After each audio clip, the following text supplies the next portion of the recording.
አሰላሙ አለይኩም ወራህመቱላሂ ወበረካቱሁ። ውድና የተከበራችሁ የቻናሌ ቤተሰቦች አድማጭ ተመልካቾች እንደምን አላችሁ?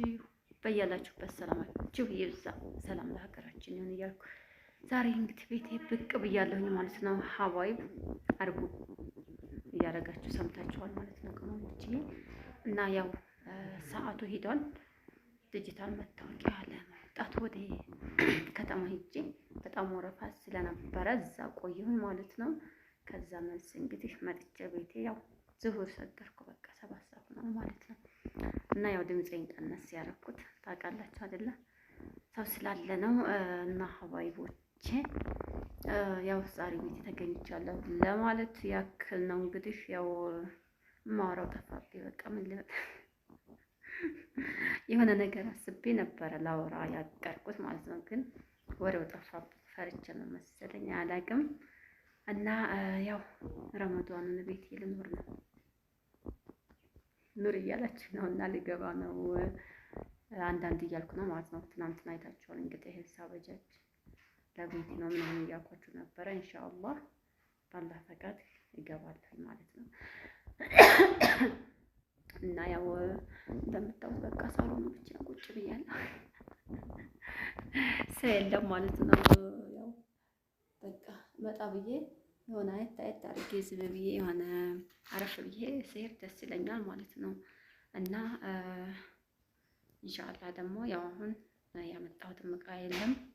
ውሳኔም በቃ እርግጠኛ ገና ስላልሆንኩኝ ያመጣሁት እቃ የለም ማለት ነው። ያው ወደፊት ኢንሻአላህ እንግዲህ ረመዷኑ ቀረብ እያለ አንዳንድ ነገሮችን አመጣለሁ ብዬ አስባለሁኝ። ሀባይቦቼ የመዳም ቅመሞቼ ይሄ ማለት ነው። እና ያው እዚህ ሳሎን ውስጥ አንድ ሰው አይከብድም። እና ወደፊት መቼም እናንጋጋበታለን ማለት ነው። አልቀርም እንግዲህ እንደምታዩት እዚህ ያው ፊራሾች ባዷቸውን ራቁታቸውን ተቀምጠዋል ማለት ነው። ለምን አትሉኝም እንዴ? እውት በቃ ትራሱ ራሱ አልለበሰም። አወላልቄ ታባቱ ብዬ ማለት ነው። ኑሮ አውልቆን የለ ላጥብ ብዬ አወላልቄ ተጣጥቦ ተቀምጧል ማለት ነው። በመጣው ቁጥር ያው ሳላለብሰው ዝም ብዬ ሄዳለሁኝ። ለምን ያው አቧራ መልሶ ይለብሳል በማለት እና ይሄ ራሱ ግዴታ ወርዶ በደንብ መታጠብ አለበት። እኔማ ልኖር እስከ ዛሬ ማለት ነው። ሰቃቀልኩኝ፣ አበጃጀሁኝ፣ ምን አልኩኝ። ያው ዝም ብሎ ተንጠልጥሏል ማለት ነው። ሲኖሩበት ነበር ያው ፈካ የሚለው እና እንደምታዩት በቃ ያው ትዛ ላይ ይታያቸዋል። ጅብሰሙ ራሱ መሰንጠቅ ይዟል ማለት ነው። ከእንትኑ የተነሳ ማለት ፀሐው ምናምን ነገር እንደዚህ ሲበዛበት ሰው ሳይኖርበት ሲቀር የሆነ የመሰጠቅ ባህሪ ያመጣል ማለት ነው። እና ያው ሙሉ ኮርኒሱ ራሱ ለምን ሙሉ ጅብሰም አላሰራሽም ያላችሁ ልጆች ነበራችሁ። ያው በጁንታው በጦርነቱ ይፈራርስ ነበር ማለት ነው። እንትን ሆኖ በሆነ ጅብሰም ሆኖ በሆነ በጣም ይፈራርስ ነበር። ይሄ ራሱ አንዳንድ ቦታው ላይ ተነዳድሎ ተቀያይሮ ነው ማለት ነው እንጂ ጅብሰም ሆኖ በሆነ ያው አለቀልኝ ነበረ ሁሉም ነገር።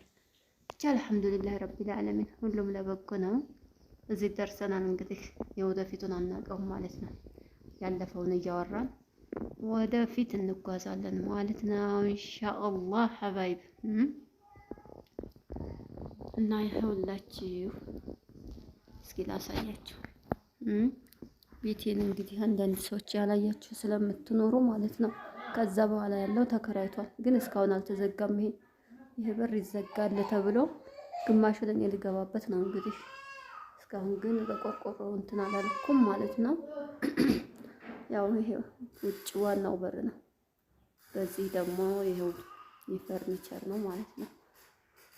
እና ቅመሞችዬ እንግዲህ እናንተንም አላህ በሰላም ለሀገራችሁ ያብቃችሁ ከስደት ኑሮ ማለት ነው። እዚህ ደግሞ ገበያ ያለኝ መታወቂያን ከተመዘገብኩ በኋላ ገበያ ሄድ ብዬ ለእናቴ አንዳንድ ነገሮችን ገዛ አድርጌ ተመለስኩ ማለት ነው። እንግዲህ ያው ቤቴ ቆይ እስኪ አድርስ ላጨስበት መሰለኝ። ጋቻይቱ ባዶ ሆነ፣ ቤቱ ቅዝቅዝ ብሏል ማለት ነው። ትንሽ ማጨስ አለብኝ በቃ ዛሬ ፏል አድርገው አያችሁ ግቢያችን ራሱ ሰው ያለበት ጊዜና ፈካ ብሏል ማለት ነው። በቃ ጽድት። እኔ ስመጣ ተትረክርኮ ቆሽሾ ምናምን ነበር የማገኘውና ያው አምሮበታል ማለት ነው። ጽድት ብሏል። ያው ሰው ያለበት ቤት ታውቀው የለ ደስ ይላል ማለት ነው። እና እኔም ደስ ብሎኛል እንግዲህ ለቤቴ ስል ማለት ነው እንዳይወርቅ። ያው ፊራሹ ልብሱ ቢነሳም በዚህ መልኩ ትንሽ ጨስ አረኩበት። በጣም ቆይቻለሁ ብዬ ነው እንግዲህ ካጫጫስኩበት። እኔ እንጃ ክረምት ላይ ከክረምት በፊት ስለነበረ ነው። እና ይሄን ይመስላል ማለት ነው። ብቻ ዛሬ እነሱ ጋር ነው ቡና የምጠጣው። ቡና ጠጭ ሰዓቱ ደርሷል እያሉኝ ነው። እና ያው ድምጻቸውም እየተሰማቸው ነው። ሶላት ሰገድኩኝ ምናምን ቤቱን ትንሽ ጠረግረግ አድርጌ ያው አጫጫስኩኝ። እነሱ ጋር ቡና እንጠጣለን ማለት ነው። ያው እንደምታዩት እዚሁ ቅርብ ነው። እስካሁን ድረስ አልተዘጋም። እንግዲህ የሀገሬ ሰው ምን ይላል? አመናው ለኝ ይላል ማለት ነው። እና እኔም እስኪ ቤቱን ቀዝቀዝ ብሏልና ያው ራህመት ላርግና እስኪ ላጫጭሰው ማለት ነው። በነገራችን ለአድርስ ገዝቼ ነው ማስቀመጥ። ሁልጊዜ መጥቼ ጭስ ሳላረግ አልሄድም። አመናው ላይ በከይራው ላይ የሞ ምንድነው እንዲያተለው መቼም እናንተ ጉዳይ አያልቅም። የሀገሬ ሰው እንደዛ ስለሆነ ነው። ማሩ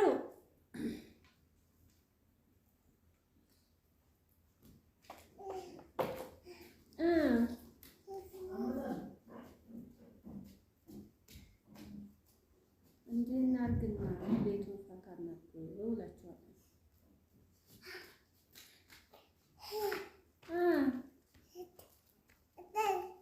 እሺ አረጉት አርባክሽ። ይሄ እንግዲህ ጎረቤት ተጠርተናል ማለት ነው። ምሳ ቀርቧል።